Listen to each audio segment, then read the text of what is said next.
All right guys, what's up? Welcome back to another video. Today we're out here at Cecil once again. This time I left old Ratchet Hatch home and we got Dad's Trans Am out here. It's been a while. The last time it ran, it exploded the transmission. Bell housing, yoke, transmission fluid everywhere. That's gonna be fun to clean up. Minus some street stuff. Last time it's been here, it was when we lined up 3 years ago, I think.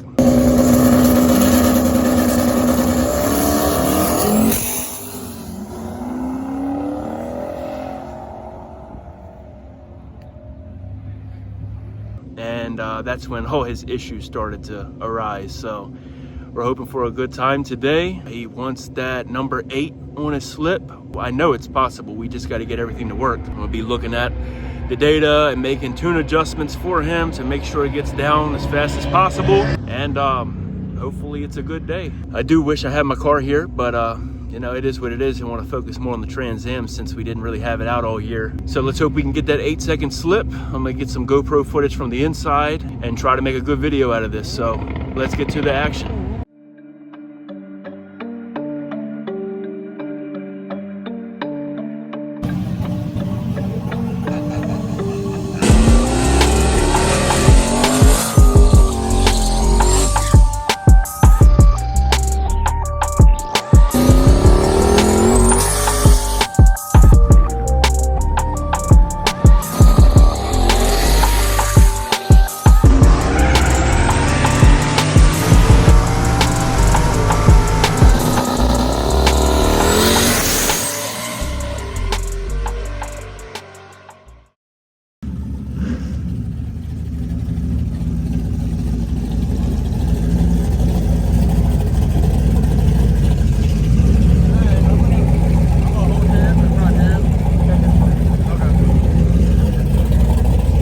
He's gonna run him first because he's rotary. Hey, is he rotary?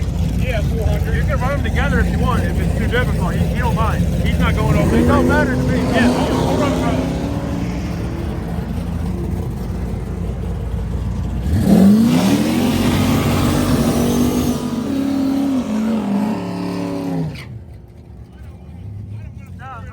I got you. Yeah, thank you.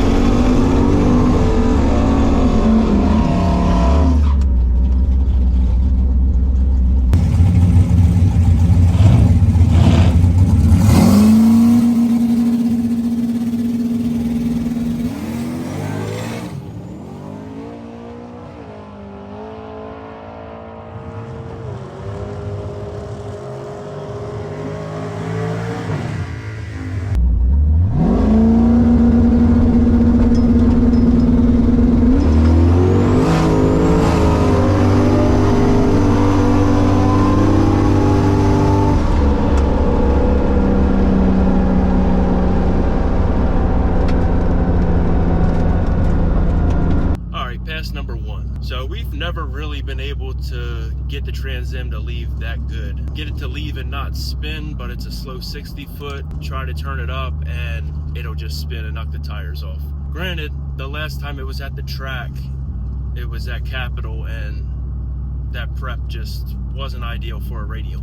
It might have gotten down with a slick, just like it has on the street with a slick, but it just hasn't really hooked that well ever since it went to a 400. The 4L80 with the trans brake and the valve body that it had, it always had a little delay, so it kind of came out the hole soft and then came in. So that's probably why it hooked back in the day. But even back then, it's never gotten a good 60 foot for that reason. We would like to get it in the 1.2s if possible. That would be crazy for that heavy car to do that. So along with my car, his also has a fresh set of PBRs on it, Pro Bracket radials from Mickey Thompson. And he changed the bar angle up in the back, so it's got a lot less bite in it. So that probably assisted with a pass that somewhat hooked up. But just to get down A to B, get a data log and a somewhat clean pass, kept it kind of soft on the launch, 3,500, and he ended up leaving on about 3.3 pounds of boost. So the night before when we were loading it up, he took it around the block, and I heard him around the corner put it on the trans brake,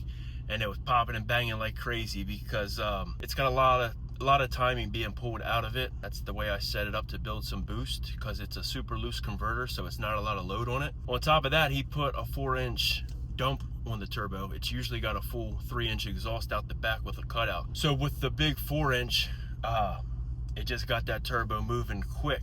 So I knew that wasn't going to work at the track, because I looked at that log before he loaded up on the trailer, and it made like 8 or 9 pounds in a second, especially if we were just trying to make a soft A to B to get an 8-second pass. So I turned all the spool tables off. He put a shift light in the car, and I set the shift light up to light up at him when it hits 2 pounds of boost, so he knows to let off, and that's what he did. And it also didn't pop and bang like crazy, so it didn't make boost really fast. That's what we didn't want. So first hit left on 3.3 pounds at 3,500. He made it out to about 60 foot, and it just started to spin the tire a little bit. You can hear in the video, nothing to pedal from. It made about 16 pounds around the 60 foot right before it, and then it dropped down to 8 pounds the whole rest of the run, so he aborted it, hence why it ran a 10-second pass. And the reason why it went to 8 pounds is because it reverted back to wastegate, because it hit a safety. The night before the track, I set him up with a bunch of safeties, like I do for everybody. He wanted some safety set up just to be safe on both cars. I did it on the Fairmont and the Trans Am. And yeah, it hit an oil pressure safety because it dipped really hard right on the launch, which is a common thing. That's what happens to a lot of people's cars. That's why people run an extra quart. So I told him to run an extra quart so that wouldn't happen again. But in the meantime, I just turned off that oil pressure safety altogether, because that was the only reason why it stopped. The boost was from the oil pressure, nothing else. But for 16 pounds for fraction of a second, and then 8 pounds the whole rest of the 8th, and letting off at the 8th on the brakes and running a 1050 or whatever, that's not terrible. And I think it went like a 146 60 foot, so we definitely got to get that down.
As you can see, it didn't spin at all. That was due to me putting a little timing retard in the area where it spun on the first run, but also it didn't help that he left on like 2.5 pounds of boost.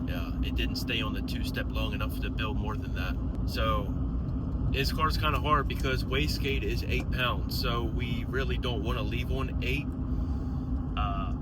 Thinking back of it, it probably would have taken it, but like I said, we were just trying to get a soft, easy leave and then pour all the power in. But unfortunately, it went right to wastegate pressure again. It didn't hit no safety. It just, for some reason, the boost fell off. I thought for sure that it was going to make the full trip on full boost, which was going to be about 20 to 22 psi. But for whatever reason, the Mac valve decided to pretty much bleed all the boost off. The setup, it's on a 4-port Mac valve, no air, no CO2. I never had good luck with it. It's always a little finicky doing the dome map thing. So he was going to be done after this, but we decided to make one more, try to see if we can get it to make all the boost. So for the third and final pass, I made sure every single safety was turned off. I mean, even the regular boost safety, all my tables, everything I set up was turned off. So there would be no reason why it should lose boost on this. Since I know he's kind of letting off the brake a little early and not letting it build some boost, I turned the RPM up 200 or 300 to 3,800. So with that, I also turned the spool tables on, just not as aggressive, probably half of what I usually have it at. So that way it would, you know, pull some timing, add some fuel to try to build a little bit more boost. That way we could leave on something. And I made the light come on at 4 PSI. So that would give him the indicator, okay, boom, let off the brake when the light comes on, because he wasn't trying to go for reaction time or nothing like that. So here's the third pass. It's gonna be a 3,800 RPM leave and hopefully over 4 PSI or whatever he wants to leave on. At least if the boost isn't gonna stay all the way through the quarter, at least we can get a good 60-foot time. So it's the third and final pass right here.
Yeah. You mean open the hood? Yeah, I think it's antifreeze, unfortunately. Where's the hood at?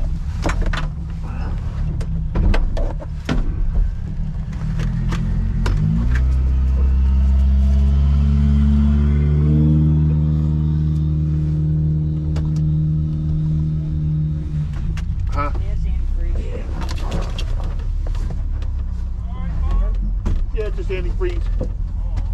Well, coolant, whatever. Mine's good right there. Right there.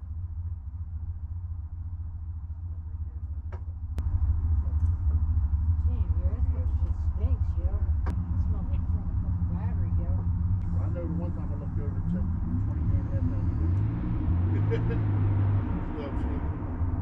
Yeah, it was making boost. Yeah, I didn't even know that. Yeah, it's right there by the battery.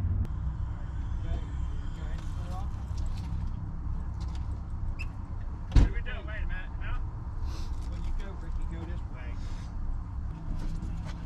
That's it? Right here? No, right there. See it? Ain't hit the grill, is it?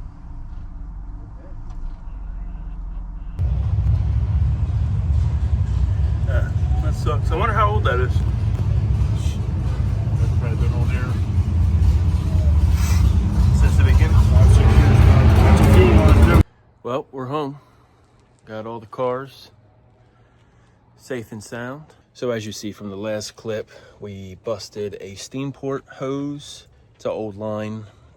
I mean, it's probably 8 years, we think. So it was either dry rotted or maybe it got a little too hot, or maybe the coolant pressure, because this thing's always had a coolant pressure issue. It just won't go away. So it's known to have some coolant issues.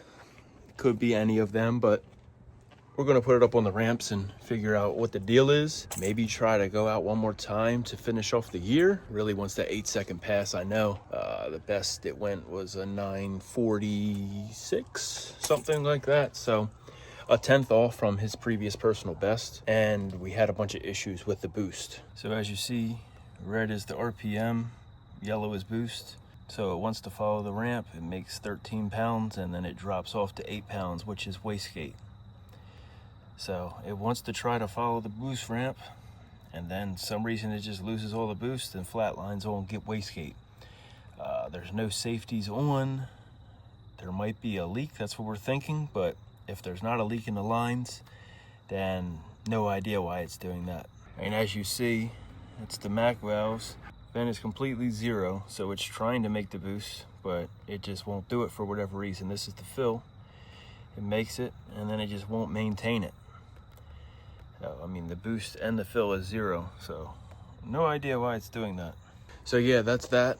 Like always, we'll get it all figured out, and maybe we'll try to get out one more time for the year in both cars to try to just better everything. So I'll see you guys in the next video. Thank you for watching.